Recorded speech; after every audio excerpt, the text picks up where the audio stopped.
Mari kita berdoa. Bapa kami di surga, Bapa yang maha mulia dan terima kasih Bapa. Sekarang kami anak-anakmu belajar, berikan kami hikmat supaya belajar dengan baik dan selamat. Inilah doa dan Bapa kami, haleluya, amin. Tuhan Yesus berkata, 1, 2, 3. Tuhan Yesus berkata, ya di atas yang tidak di atas yang tidak. Baik, Ibu cek kehadiran dulu. Siapa yang tidak masuk hari ini? Oke. Jadi yang hadir 10 orang ya. Ya. Baik anak-anak. Nah, hari ini kita belajar tentang tema 6. Subtema 1, pembelajaran 2 tentang keanekaragaman hewan dan tumbuhan. Jadi yang pertama itu kita belajar tentang bahasa Indonesia. Bahasa Indonesia di sini di buku tema itu kalian bisa melihat ada gambar, di atas ia menceritakan tentang pemulung. Jadi di situ kalian bisa baca sama-sama di situ. Di situ dia seorang pemulung tetapi ia memiliki cita-cita. Jadi Ibu mau tanya, pasti kalian ini punya cita-cita tidak? Punya. Esin bercita-cita mau jadi apa? Pendeta. Jadi di gambar ini dia seorang pemulung, tetapi ia mencapai cita-citanya dengan gemilang. Ada satu cerita Di sini Diana bercita-cita menjadi peneliti tumbuhan dan hewan. Ia suka sekali mempelajari pengetahuan tentang tumbuhan dan hewan. Banyak buku tentang hewan dan tumbuhan yang dibacanya. Pengetahuan itu digunakan Diana sebagai bekal untuk merawat hewan peliharaannya dan tumbuhan yang ditanamnya. Diana memelihara beberapa ekor kelinci di rumahnya. Kelinci-kelinci itu bermain bebas di belakang rumahnya. Ada beberapa pohon tumbuhan di halaman belakang rumah Diana. Pohon yang rindang menjadikan udara sejuk. Diana senang menghabiskan waktu di sana untuk menyiram tanaman, memberi makan kelincinya. Jadi di buku itu kalian bisa perhatikan ada satu gambar rumah. Di bawah rumah itu, di bawah pohon itu dia rindang. Jadi Diana itu senang duduk di sana. Nah, coba kita lihat sama-sama. Di situ di keliling rumah Diana itu ada bunga. Di gambar itu ada bunga yang kembang. Jadi Ibu mau tanya, kupu-kupu itu senang bunga yang pas kembang tidak? Senang. Kenapa ini kupu-kupu itu senang? Karena ia menghisap serbuk sari yang ada pada bunga itu. Kalau pas bunga mekar, kupu-kupu itu biasa kita lihat hinggap di bunga toh? Ya. Nah, contoh seperti di luar ini kita punya bunga juga. Kalau pas dia mekar, ada kupu-kupu yang hinggap di sana. Jadi anak-anak tahukah lagu tentang kupu-kupu yang lucu? Tahu? Bisa menyanyi kok? Coba menyanyi. Tadi bilang bisa, tapi kok batuk-batuk saja bagaimana? Coba. 1, 2, 3. Kupu-kupu yang lucu, kemana engkau terbang? Dirimu yang terbang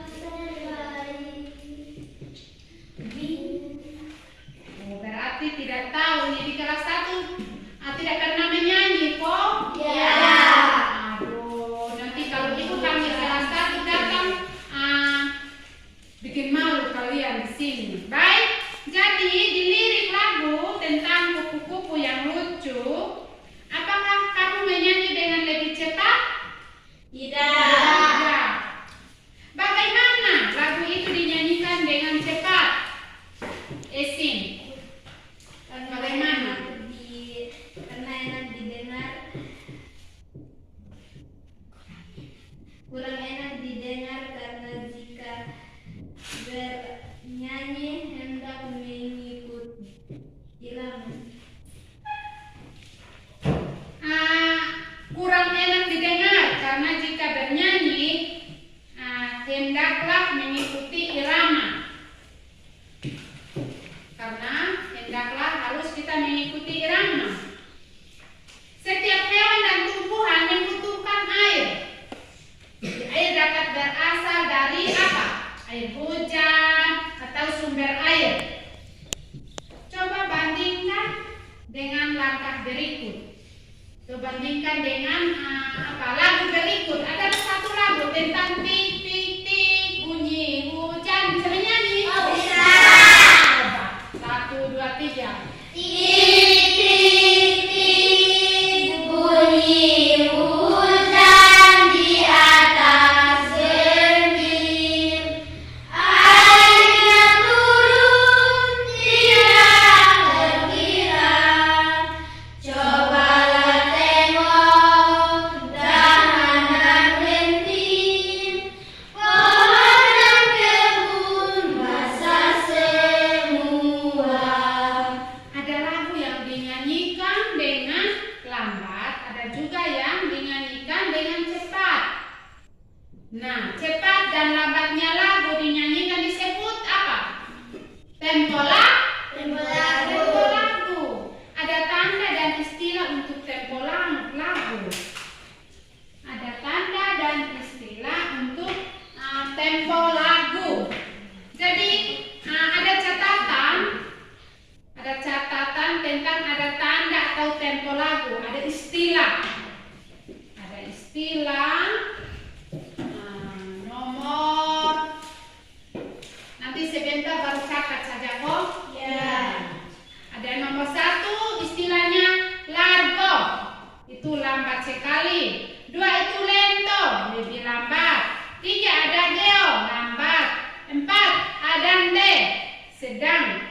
5 metoderato, sedang agak cepat. 6 allegro, cepat. 7 vivace, lebih cepat. 8 presto, cepat sekali. Jadi tanda tempo apakah yang dapat pada notasi lagu kupu-kupu dan tik-tik hujan? Di catatan itu kita sudah pernah catat itu apa? Tanda tempo apakah yang terdapat pada notasi lagu tik-tik hujan? Bunyi. Anda? Andate. Andante atau Sedang. Tahukah kamu perbedaan tempo pada lagu kupu-kupu dan tik-tik bunyi hujan? Esin, sudah pernah catat perbedaan tempo lagu kupu-kupu ialah apa? Lento. Sedangkan tempo lagu tik-tik bunyi hujan adalah apa? Adante. Apa di situ Esin catat? Adante artinya apa? Sedang. Adante artinya sedang. Bagaimana ini? Hanya Esin yang jawab, lalu kalian yang lain tidak jawab, sudah catat tapi tidak bisa kok? Ya. Baik. Jadi carilah notasi lagu yang lain. Amati tempo yang digunakan pada notasi lagu tersebut. Itu tadi tentang pelajaran bahasa Indonesia. Ya. Di buku di tema 6 itu ada satu puisi. Di situ judulnya apa? Sahabatku seorang pemulung. Sahabatku seorang pemulung. Siapa yang bisa baca? Isin. Coba.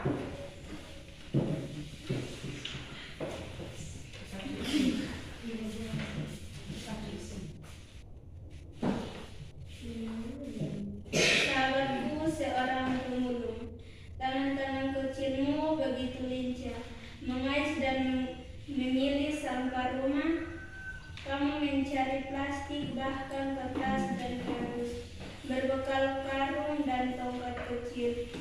kamu mencari dan menemukan barang-barang yang telah dibuang pemiliknya untuk ditukar kepada para penipu.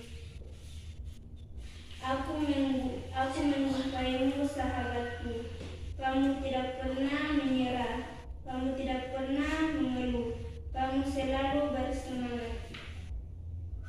Semoga kamu dapat mencapai cita-citamu. Seperti aku pun berjuang untuk itu, mari kita saling mendukung untuk menjadi yang kita mau. Baik, jadi apa judul puisi tersebut?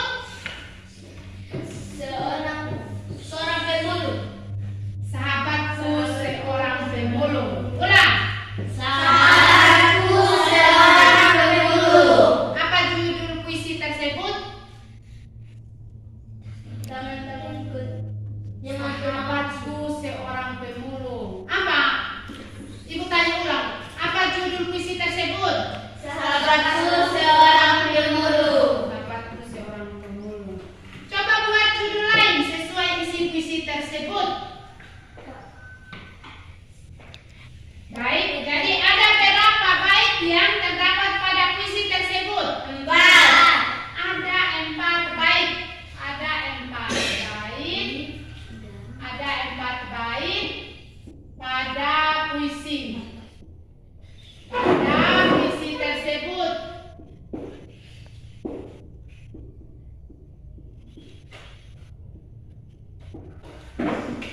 Yang berikut, ada berapa bait yang terdapat pada puisi tersebut? 4. Ada 4 bait. Berapakah jumlah bait pada setiap puisi tersebut? 4. Ada 4 baris. Menarik sekali puisi itu ya. Dia berbeda dengan puisi yang kita buat.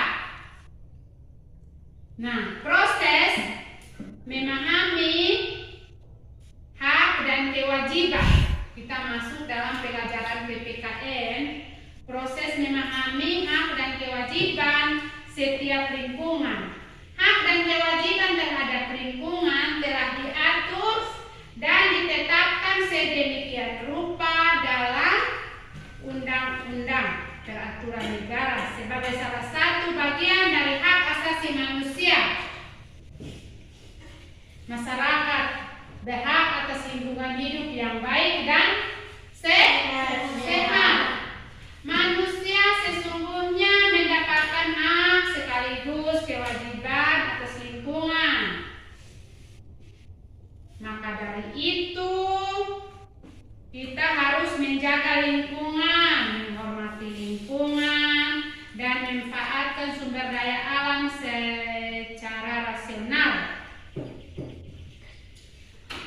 Ibu mau tanya, apa saja hak dan kewajiban terhadap lingkungan?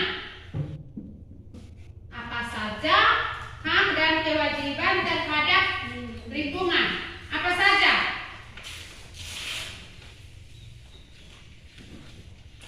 Hak yang pertama itu hak atas lingkungan.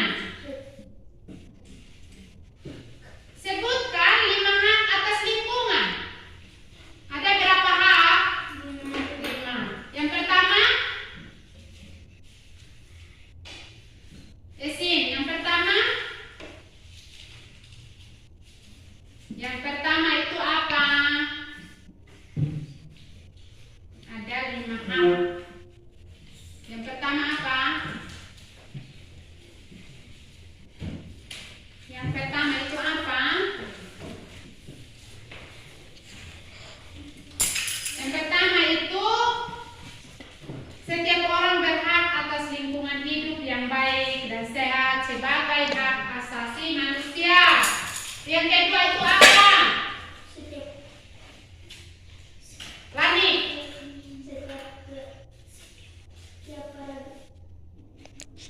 Buat. Setiap meninggalkan, perhatikan, mendapatkan paragraf lingkungan. Setiap orang berhak mendapat pendidikan di lingkungan. Contohnya apa? mengakses informasi. Yang ketiga, berhak menggunakan usul atau keberatan terhadap rencana usaha. 4, berhak untuk berperan dalam lingkungan sesuai dengan perundang-undangan. Yang kelima, berhak melakukan pengaduan.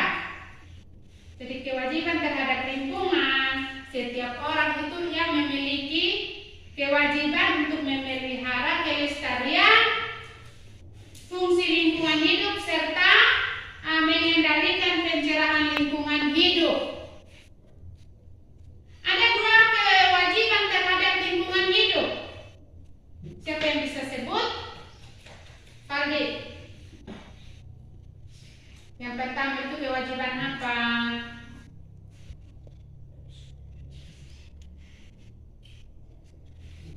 Esin.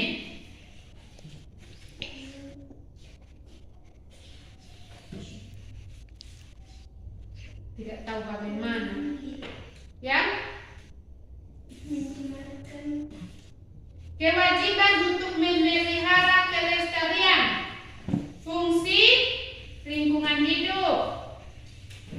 Yang kedua, kewajiban mengendalikan pencemaran lingkungan hidup. Contoh hak lingkungan, berhak hidup nyaman. Jadi kita harus tinggal di rumah itu juga rasa nyaman. Itu kita punya hak. Baik, jadi kita masuk ke PJOK. Itu dia berbicara tentang pengertian gerakan lokomotor. Apa yang dimaksud dengan gerakan lokomotor? Upi, gerakan lokomotor adalah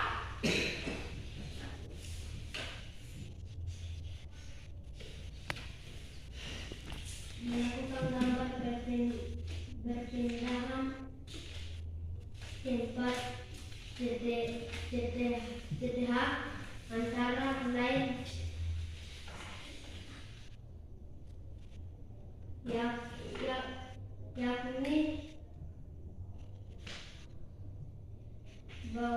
yakni berjalan, berlari, dan melompat.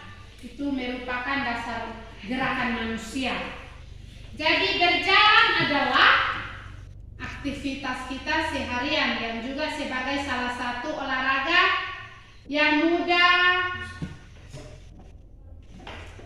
Gerakan dasar berjalan yaitu apa, Faldi? Gerakan dasar berjalan. Berjalan merupakan aktivitas harian yang juga sebagai salah satu olahraga yang murah dan mudah.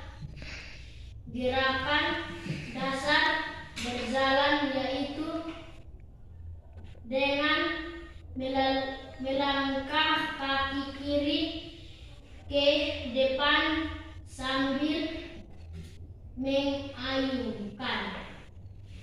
Baik, jadi berjalan itu artinya aktivitas seharian yang juga sebagai salah satu olahraga yang murah dan mudah. Jadi gerakan dasar berjalan yaitu dengan melangkah kaki kiri dengan sambil mengayunkan tangan kanan ke depan dan sebaliknya. Apa yang dimaksud dengan berlari?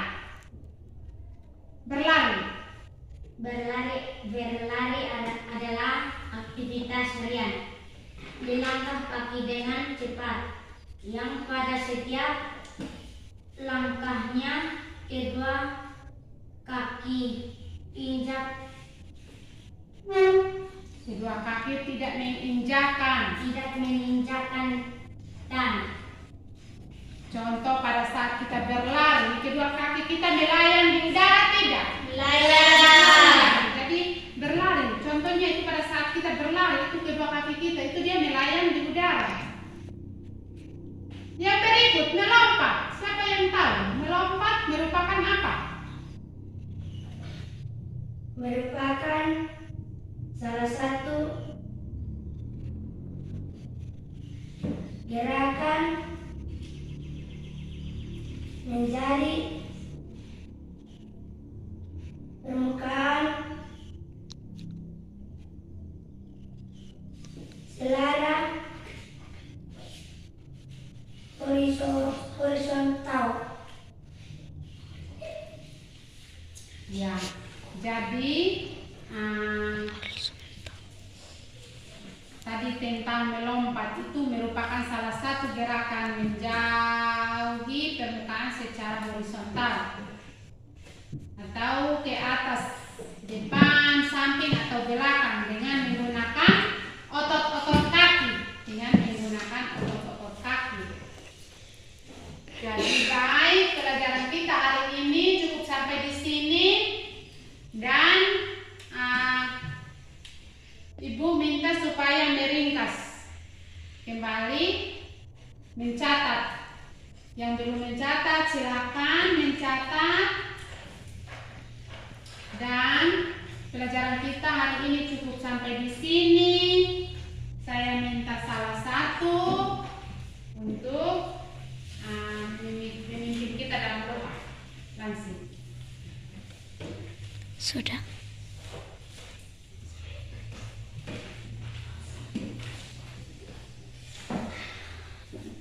Lipatlah tangan, 1, 2, 3. Lipatlah tangan, tutup mata untuk berdoa pada Tuhan. Mari kita berdoa. Bapa kami yang di surga, Bapa yang maha murah, terima kasih Tuhan karena Engkau sudah menjaga kami dari awal belajar pertengahan hingga berakhir dengan baik dan selamat. Bapa, setelah kami anak-anak-Mu mau pulang, geraklah kami dari sekolah ini pertengahan jalan hingga tiba di rumah kami dengan baik dan selamat. Ini doa dan harapan kami. Haleluya, amin. Siap sudah.